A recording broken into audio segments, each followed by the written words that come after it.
My name is David Daniel Ball, and these are the headlines for Monday, the 27th of April, 2009. Australia on alert as deadly swine flu spreads. Government's not convinced bikie warring is over. Aussies under pirate attack. Federal MPs score a pay rise. Government to lift hardship mortgage limit. Poor communication in Victorian fire response. Dog dragged with tail in car door. Sydney Metro not on major rail project list. And pair arrested over axe attack. And in comments from Tim Blair, it's personal. Now they're attacking the Daily Telegraph. 6 pirates armed with AK-47 sped towards the cruise ship Melody as she sailed from the Seychelles to the Italian city of Genoa. Among passengers was Daily Telegraph sub-editor David Kavanagh, who said passengers initially thought the gunshots were firecrackers. Dave reports, "I was seated next to John Wright and his wife Trula from Charlottesville in the US. They were our companions at dinner. John celebrated his 70th birthday that evening. We walked towards the stern of the ship through the library with its floor-to-ceiling windows looking over the ocean. A small speedboat was keeping pace with the ship. There appeared to be about 3 people on board. I told Johnny to approach the window and looked out. Turning away, a bullet passed through the window, narrowly missing his head. He was showered by glass fragments, cutting his back in several places. We were then advised to go below decks. This was about 15 minutes after the first shots were heard. As I write this, I'm sitting in my cabin with the lights out and the door locked. All on board are fine, following the ship's successful escape. You'll note that Dave's copy, him being a sub, is completely free of spelling and grammatical errors, even though it was filed under pirate pressure. Pay up, Jeff. The Wiggles charge for content. Recent converts to user pays. The Wiggles are charging fans an annual cost of between $85 and $103 to join their virtual world. It costs even more to escape. In other childhood media news, Anthony Lowenstein doesn't know the difference between an electric shock and electrocution. Snow worries. Following great snow years in 2007-2008, Australia is apparently headed for yet another season. If these weather predictions are correct, 2009 looks like being the 3rd bumper ski season in a row. Wonderful April snow is even trapping people in car parks. But as someone on the ABC warns, it's snowing more because it's getting hotter. Is there anything global warming can't do? By the way, the New York Times might consider updating this 2-year-old warmy panic story to better reflect current conditions. How do you ski if there is no snow? Boom times. Australia's shrinking employed population will love this. Federal MPs have been awarded a $4,700 increase in their electorate allowance, and they could be set for a further wage boost within months, despite grim warnings from Prime Minister about the economy. The 17% jump in the allowances to $32,000 will almost compensate MPs for the pay freeze imposed by Kevin Rudd last year. Maybe a 50% tax rate will help.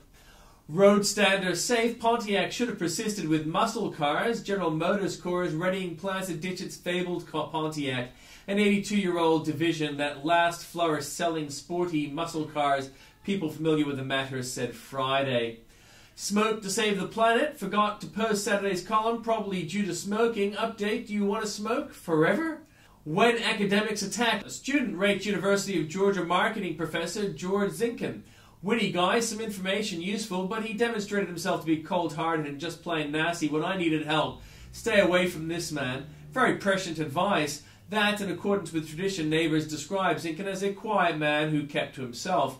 Update, Zinkin is on the run after his community theatre murder spree. The Jeep driver, killer, academic and mystery man last seen near his house in Bogart, Georgia, has already eluded police for more than 16 hours. Readers are invited to nominate a time of capture factors to consider. Zinkin seems a wily fellow for an academic. He's reportedly turned off or discarded his mobile phone to avoid police location attempts. All photographs of Zinkin depict him wearing a beard. Will be more difficult to pick out once he shaves it off. He's a marketing professor, so probably thinks himself quite the expert on behavioral patterns and such. And where might Zinkin be headed? Police are monitoring airports. Zinkin has a home in Amsterdam and are also looking at Austin, Texas, where Zinkin's relatives live. Pandemic Watch, did Rudd release a pandemic on us? By Andrew Bolt. Will this be the pandemic we've been warned about since avian flu and SARS? The swine flu virus that has killed more than 80 people in Mexico may mutate into a more dangerous strain. The World Health Organization has warned.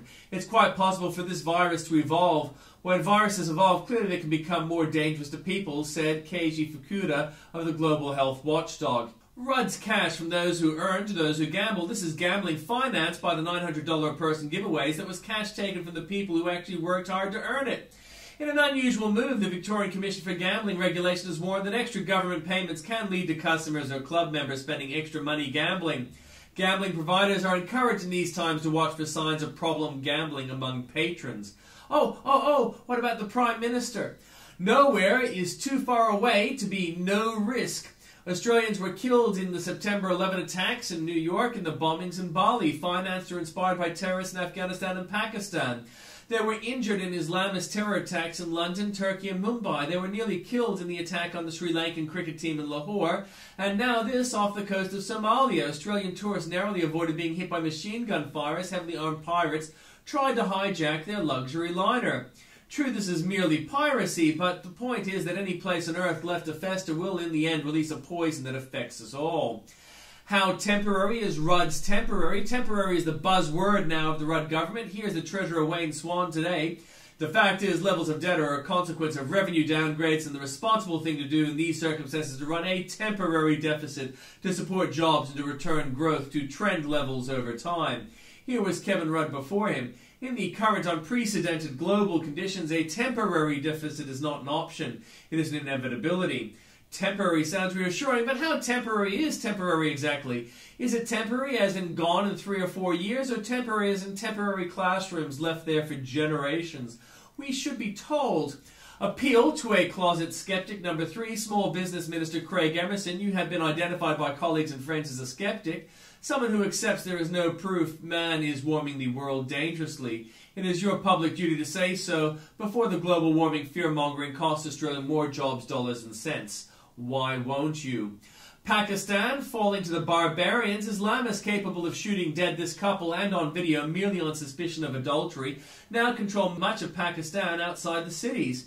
If you think you've seen many refugees already, watch what would happen if Pakistan and its 170 million people fall completely to the Taliban. U.S. Secretary of State Hillary Clinton is getting nervous about something else too. One of our concerns, which we've raised with the Pakistani government and military, is that if the worst, the unthinkable, were to happen and this advancing Taliban, encouraged and supported by Al-Qaeda and other extremists, were to essentially topple the government for failure to beat them back, then they would have the keys to the nuclear arsenal of Pakistan, Clinton told Fox News. What might India's fallback position be? More for you there at the link. Charles blows out yet more hot air. Yet again, Prince Charles seems utterly blind to the irony of flying the world to condemn the gases he just blew out the back of his private jet. Prince Charles is being accused of hypocrisy after it was revealed that he is chartering a luxury private jet for a 5-day tour of Europe to promote environmental issues. If everyone fought global warming as Charles does, the planet sure would cool. The planes would simply block out the sun. Snow falls early. Spot the first to blame. Global warming. New South Wales has experienced its first snow of the year, with 5 centimeters falling in the state's snowy mountains, the earliest fall in more than a decade. Of course, one's bit of freak weather doesn't prove blah blah blah blah, so where were all those caveats when outlets like The Age and ABC freaked over a poor snow season 6 years ago and swallowed alarmist nonsense like this? The twin forces of drought and climate change have forced a Victorian ski resort to get creative when it comes to grooming its slopes. Mount Buller has hatched a $3.5 million plan to use water recycled from sewage to make artificial snow. Of course, all water is recycled from sewage, but there you have it. Jim Terry, sometimes no is the only right answer. A new ad from the Democrat groups denounces Republicans for saying no. But sometimes no is the right answer. Yes, that's right, just say no. Anyone who has ever managed a staff or raised children will tell you that very often saying no to bad ideas is more important than keeping everyone happy. Yes, indeed, it can be difficult to stick to your guns in the face of angry, pleading responses and alternative offers that amount to little more than semantic or cosmetic changes.